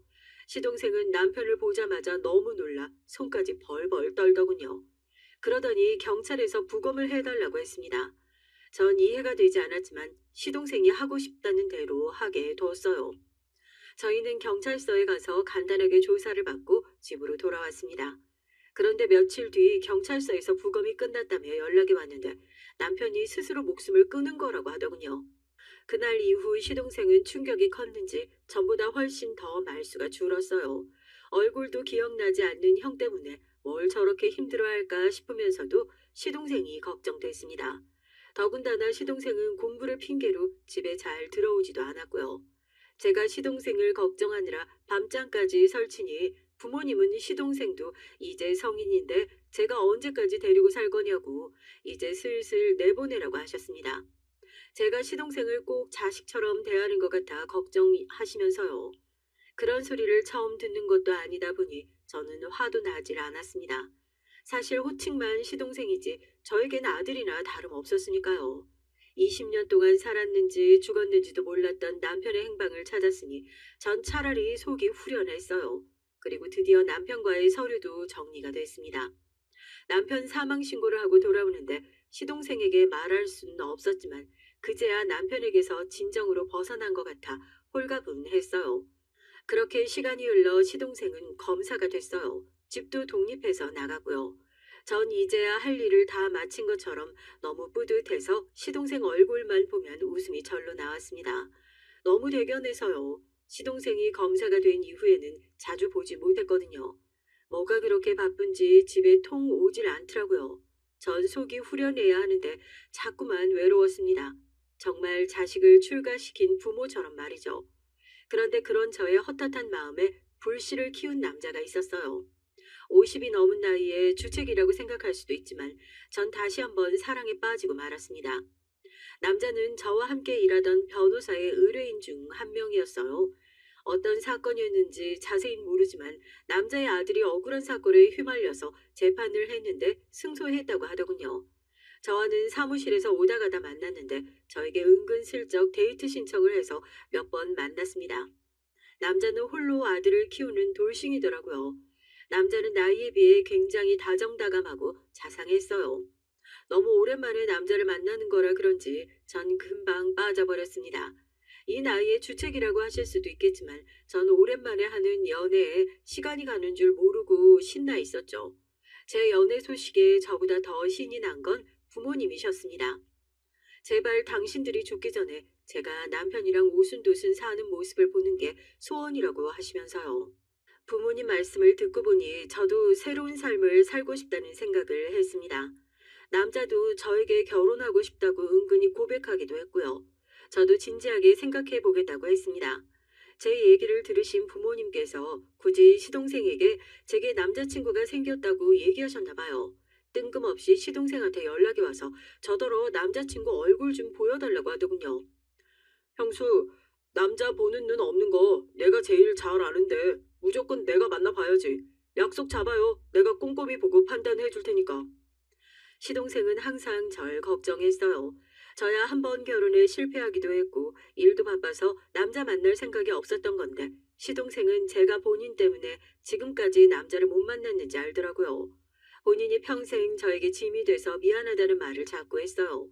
전 그런 시동생을 안심시켜 주려고 남자를 소개했습니다. 남자의 아들까지 해서 넷이 함께 식사하기로 했죠. 그런데 생각지도 못한 일이 벌어졌어요. 시동생이 남자와 남자의 아들을 보자마자 인상을 구기며 절 식당에서 데리고 나갔습니다. 그러면서 한다는 말이 절대 저 남자와 결혼하면 안 된대요. 형수, 저 남자 무조건 안 돼. 저 남자랑 무슨 일이 있어도 더 엮이면 안 돼. 당장 헤어져. 지금 갑자기 무슨 소리를 하는 거야? 알아듣게 얘기를 해야지. 지금 당장 말해줄 순 없지만 내가 곧 밝혀줄게. 그러니까 결혼은 꿈도 꾸지 마. 시동생이 웬만해선 흥분하는 애가 아닌데 저러는 걸 처음 봐서 저도 놀랐어요. 그날 식사 자리는 결국 취소했습니다. 시동생의 말이 걸려서 저도 남자에 대해 좀 알아보기로 했어요. 남자의 사건을 맡았던 변호사 친구에게 이것저것 물었는데 나쁜 사람 같진 않더라고요. 사업을 하면서 그 정도면 사람 좋다는 말까지 들었죠. 그러던 중에 전 남자에게 프로포즈를 받았습니다. 남자가 어느 날 집 앞에 왔는데 제가 평소 갖고 싶다고 했던 차가 있는데 그 차를 사서 차에 리본과 꽃 장식까지 해서 가지고 왔더라고요. 프로포즈 선물이라면서요. 함께 나간 부모님은 차를 보자마자 입이 떡 벌어졌습니다.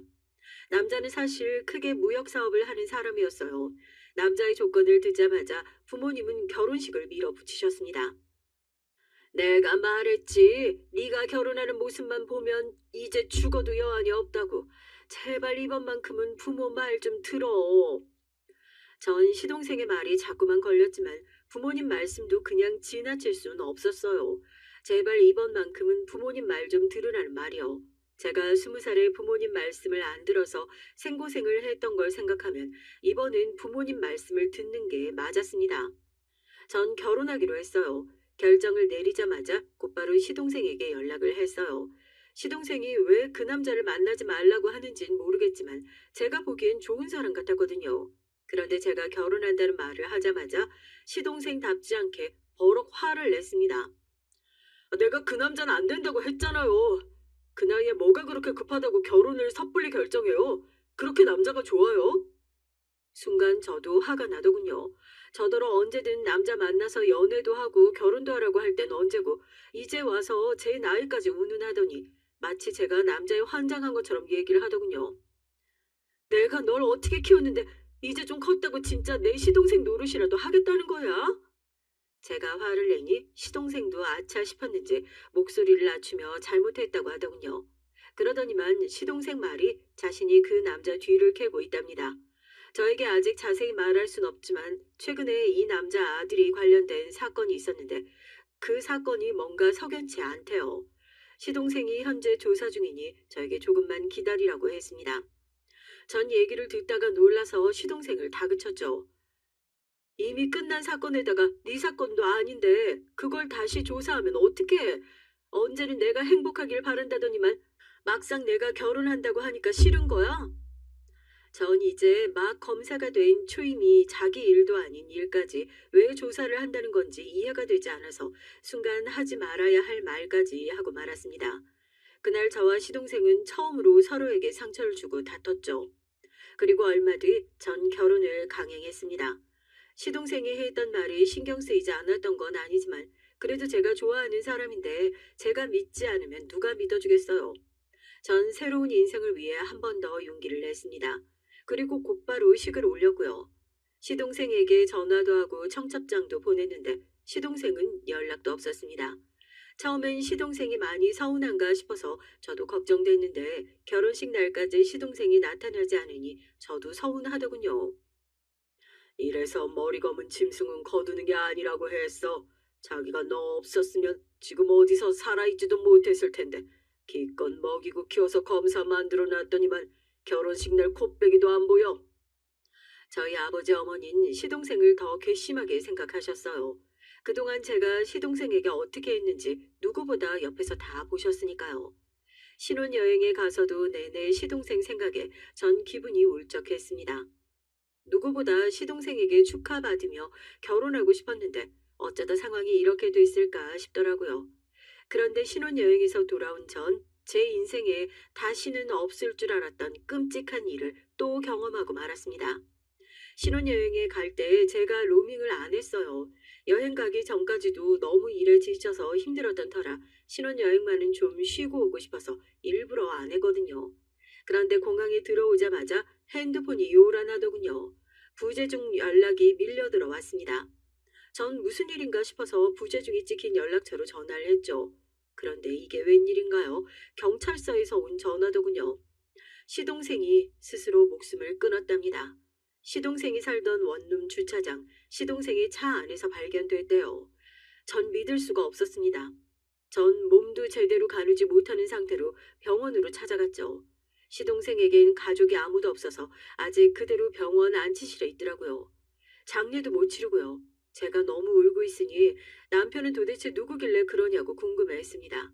사실 남편은 시동생에 대해 전혀 몰랐거든요. 시동생 얘기를 하려면 제가 지난 세월을 어떻게 살아왔는지까지 다 얘기해야 하다 보니 굳이 하지 않았거든요.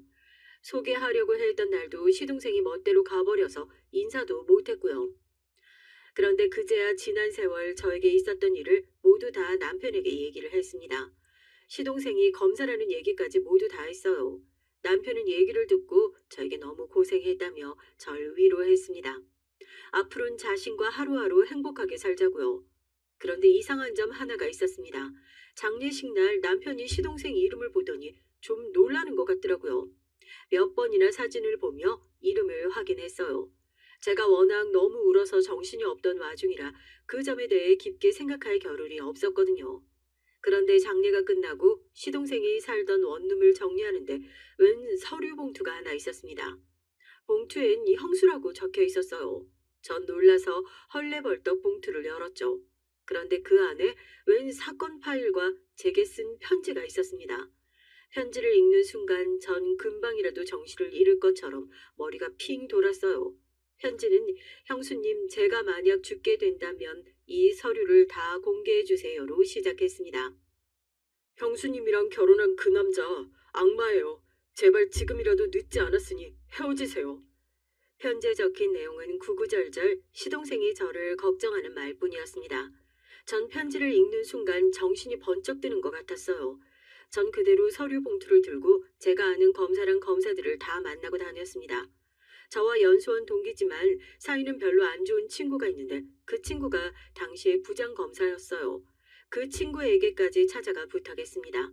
이미 증거는 이 봉투에 다 있으니 제발 사건 재수사해달라고요.